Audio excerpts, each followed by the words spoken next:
Hello, Francis. Um, I read your post and you made a lot of good points. The main subject was about how family can become um, a block to the success of someone trying to overcome. And I think one of the ways too, is when someone's functional, then you don't see a problem. And I know I had that personal experience with. I'm ADHD inattentive, and it was not diagnosed until I was in my 30s because I always highly achieved at school. I've always done good in tests, so the little issues were overlooked because it was functional, and that happens with alcohol. And and the connection, the reason why I bring that also up is Collins, Christian counseling brings out that one of the reasons people can struggle with addiction is because of ADHD.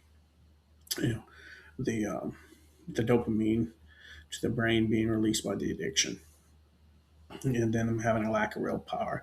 And so, that can be something that somebody can struggle with. And so they can feel immense shame and want to change, and then they have their own body and their own mind fighting them to overcome it. And then you mentioned that people shouldn't be ashamed, or and that we need to be non-judgmental, and I completely agree. I was just mentioning to someone just earlier about how we shouldn't judge others, and then and the shame's important because it reminds me of something I experienced when I did addiction therapy class in bachelor's degree, and so I went to some AA meetings, um, and it really it bothered me.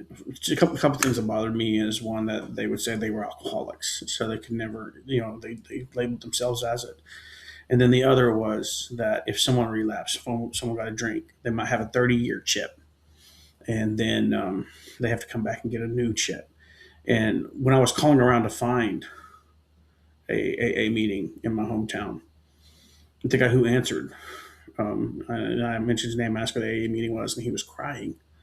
And he said, "Oh, he wasn't actually part of AA anymore because he had been sober for 30 years, and he was running it, and then he relapsed because his mother died, and now he was too ashamed to go back to AA, and he even sounded on the phone like he was drunk."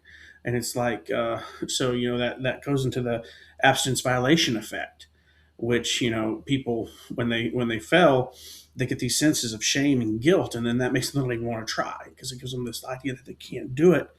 And that's covered in the two articles I put up. One was the um, understanding the abstinence violation effect goes back into that, into the treating the relapse. And then the other one, I found this really interesting because I hadn't considered this, is that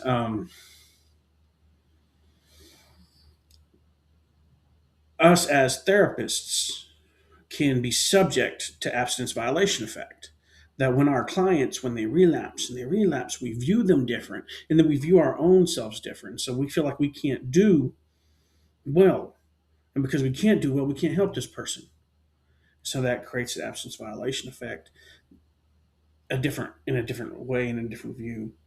But I really do enjoy your book, and I agree that we sharpen each other like iron sharpens iron, and I hope you got some help or some thoughts from what I've said. Thank you, and God bless you.